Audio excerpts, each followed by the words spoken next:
Hey guys, just before we get to today's clip, just a quick reminder for all Serie A fans in the UK and Ireland, you can now stream every single match live on OneFootball. No matter which team you're backing, OneFootball's got you covered. You can watch on via the OneFootball app on your phone or connected TVs from Apple TV, Google TV, Samsung, LG, and Fire TV, or on the website tv.onefootball. And what's even better is that you can choose how you watch it. You can grab a team or a season pass to watch all the matches until the end of the season, or just the ones from your favourite club. There's also a match day pass for £9.99 to watch all the weekend's games, or a single match on pay-per-view for £4.99. And yeah, if you missed a live game, you'll still get access to all the match highlights too. So if Serie A is your thing, OneFootball is where it's at. We'll have a link in the description of the episode for you to buy your preferred stream. Welcome to the Italian Football Podcast. Final question. CJ Barile says, could Sandro Tonali really join Juventus this summer, or is it unrealistic? It's really heating up, isn't it?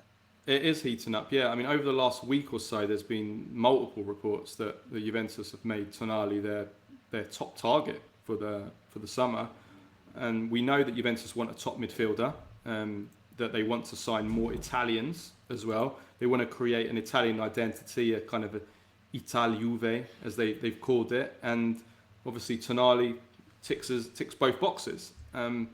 Now, the question is, first of all, is Tonali available?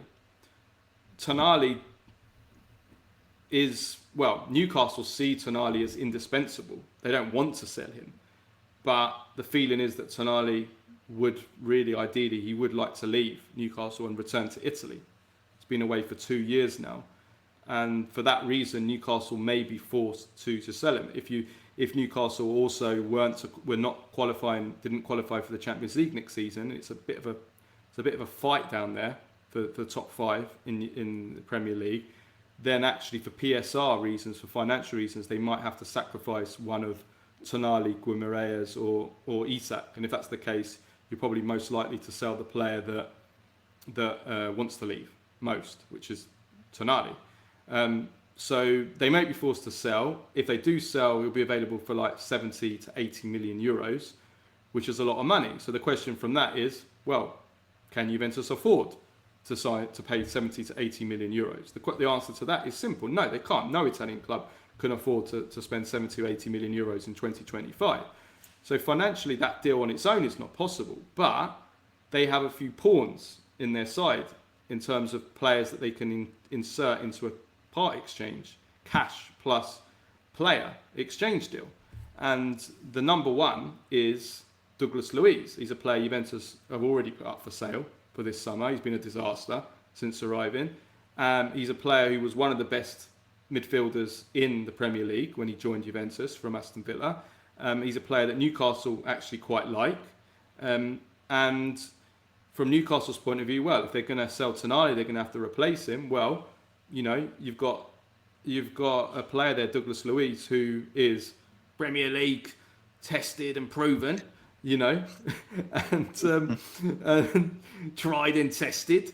And so it makes sense for Newcastle to if Juventus were to offer, let's say 40 million plus Douglas Luiz, then it's a deal that there's potential there, that a deal could potentially be made. And they have other pawns. Dusan Vlahovic, Newcastle might be looking to sign a striker this summer.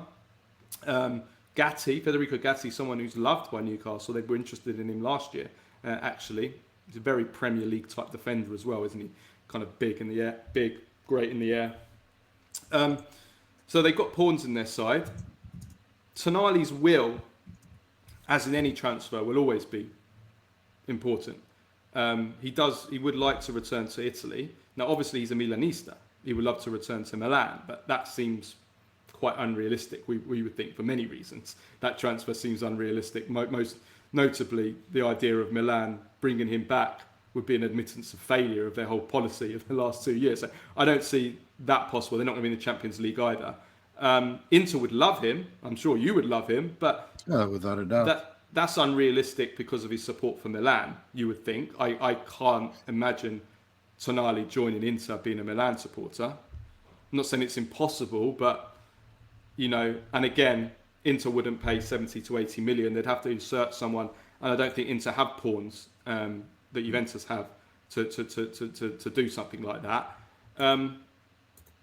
So Juventus are only really the realistic team in Italy that could probably make this deal work. They also have on their side Lloyd Kelly. He's going to come in useful. He's actually been playing quite well recently, actually, last few games. But so I just moved my camera there. So they have Lloyd Kelly. Now Juventus and Newcastle have an excellent relationship because of the Kelly deal, and Juventus overpaid quite a lot for Lloyd Kelly, 24 million euros, which is crazy money that they paid, and rightfully everyone was making fun of it. But the question is, was this a down payment for Tonali? Could it? Is that a mad theory? Was it this done in view of making the negotiations easier for Tonali? I don't know. I'm just throwing that out there. Either way, the relationship between the clubs are good because of the Kelly deal. I mean, I think any club would love you if you paid 24 million for Lord Kelly. So, there's that. The one thing though has to happen. Juventus have to qualify for the Champions League. If they don't, they can forget about Tonali. So that's the starting point. Juventus have to qualify for the Champions League. They're now 5th. It's, again, it's going to be a struggle now because of the results in this past weekend were bad for Juventus. And Bologna winning was really bad for Juventus. And it's going to make it a fight now again. So Juventus have to get 4th place. If they do that, then, it's not, let's just say it's not impossible. There are other European clubs that want him. Man City, Real Madrid,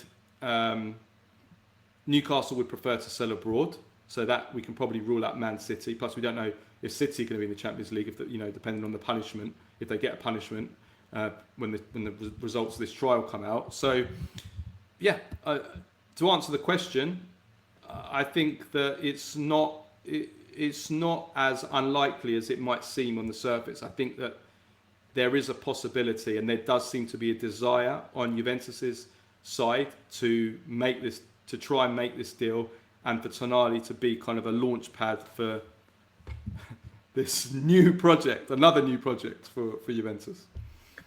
One project that could be headed by a certain Antonio Conte, and if he were to be coaching Sandro Tonali at Juve after destroying Inter signing him because he wanted Arturo Vidal, I might just have an aneurysm.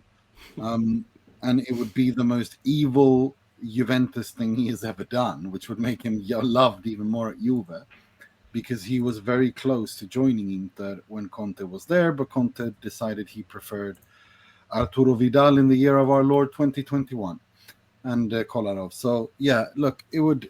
I think Juventus, if he returns to Italy, Juventus are the main candidates. I think it goes without a shadow of a doubt that that's the one that's going to go. But it hinges on exactly like you said, getting to the Champions League. And Douglas Luiz is inserting a pawn, because no Italian team can afford 80 million deals. No, but Douglas Luiz thing, I think that's something that could actually work. I don't think the Kelly thing has anything to do with anything. I think Newcastle are just happy for that. I don't think that's. I don't think that there's any connection there, but I do think that Juventus, with Tonali, Locatelli, Thuram, Koopmeiners, that is a top class midfield. I do think so. And I think that's a top class midfield that, regardless who the coach is, you can build from. Yeah. And I think it's a midfield, Tonali, Locatelli, Thuram, that has the dynamism, the press resistance, the kilometers, and the technical and tactical quality that, together with a Koopmeiners and a Yildiz, could be something really interesting for Juve. That's how I see it. Yeah, agreed.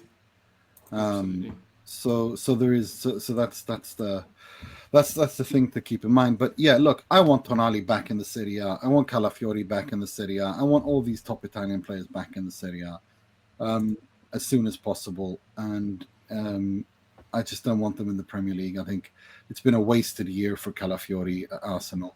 Maybe it's good for him in terms of growth and stuff like that. And for Tonali as well to leave Italy and try something new and play in the Premier League and do well in the Premier League, win a trophy in the Premier League, beating Liverpool in the final, who are going to be champions of England, right? So it's been a good experience for him. I think he's learned from it, but I want him back in the Serie A. I think the best Italian players should be in the Serie A. That's just my my standard setting, if you know. My factory setting is I want the Italian players to play in the Serie A. Right, that's all the questions we had sent in this week. That's an extra long Q&A for you guys, 2 hours, over 2 hours. So please do keep sending in your questions via Instagram, Facebook, Twitter, email, but preferably via DM on Patreon for next week. We might be back this week later on for as I said, a post-match reaction of the Coppa Italia semi-final.